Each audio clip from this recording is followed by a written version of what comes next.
Hey, Dirk. Yeah, Dallas 0-3 in the last 3 home games, including the playoffs, and you can see very upset on the side. We are now at the crossroads. Turn the pressure up. I don't quit. I don't fold under pressure. I'm the best, and I know I'm the best. And you know I'm the best.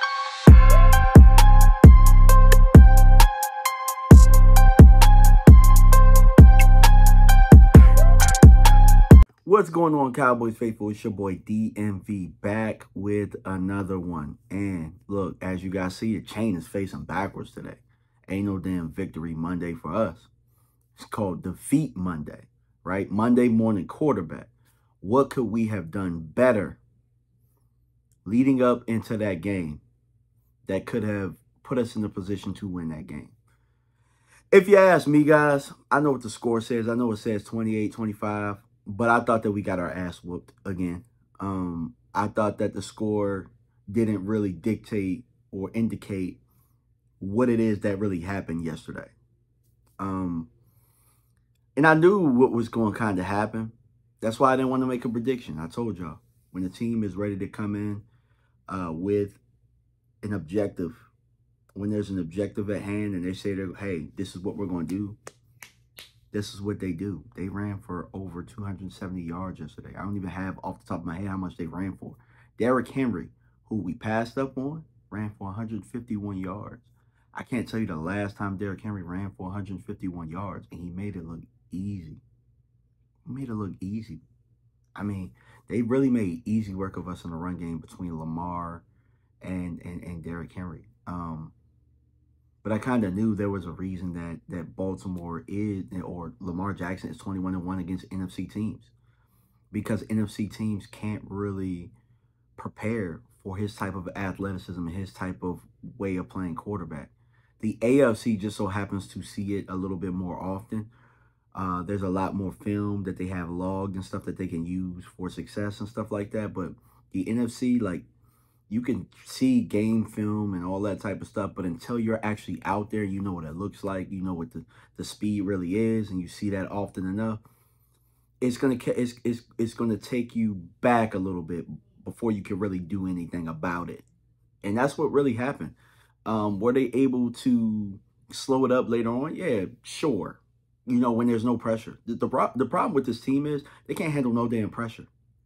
Whether it be the coaches, players, front office, y'all can't handle no type of pressure, bro. Not no real pressure. That's why I know this week, I'm going to call it right now.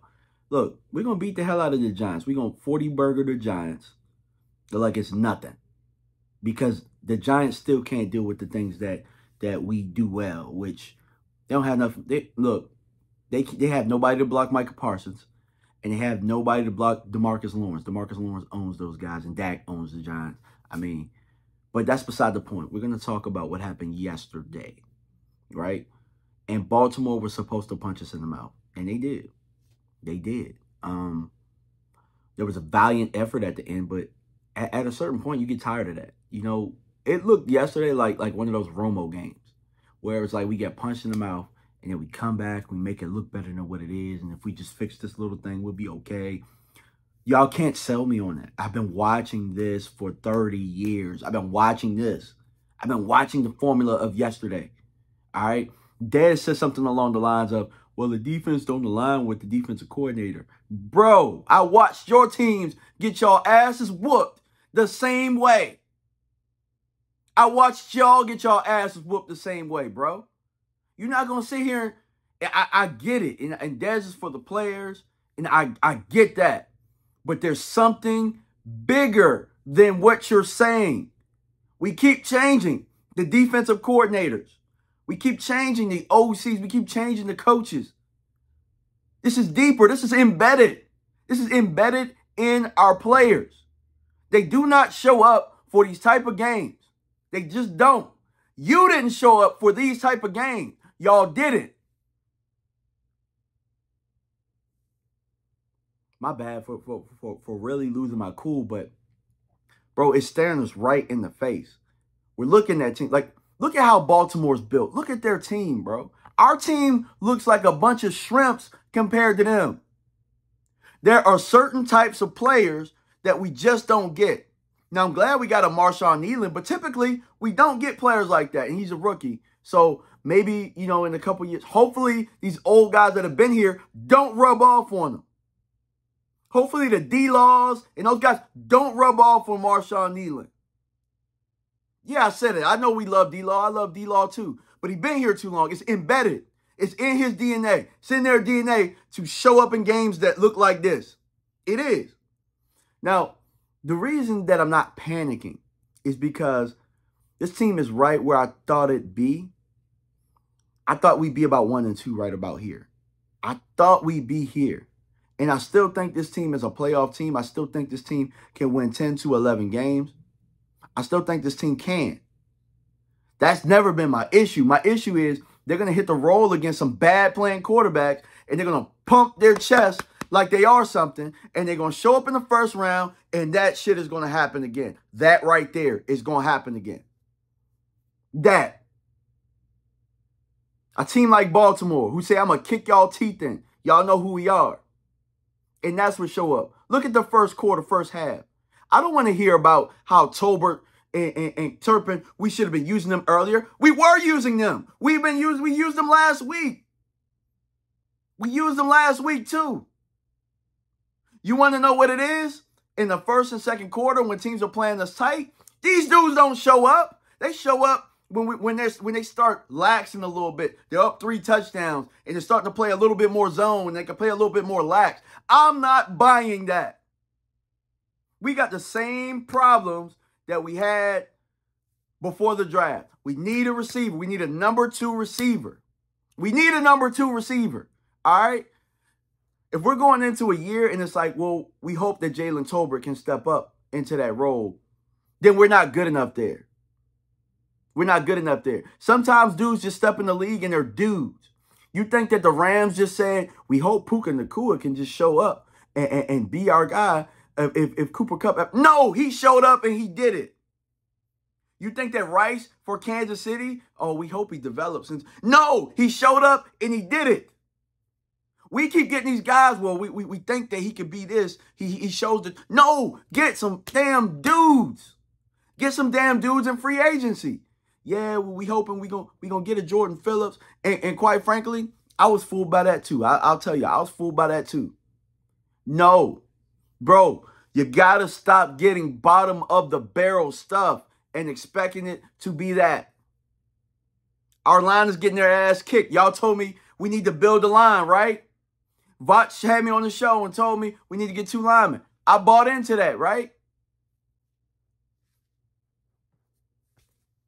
And I'm not saying it's Vach's fault. I'm just saying we've been building the line for 20 years. They getting whooped.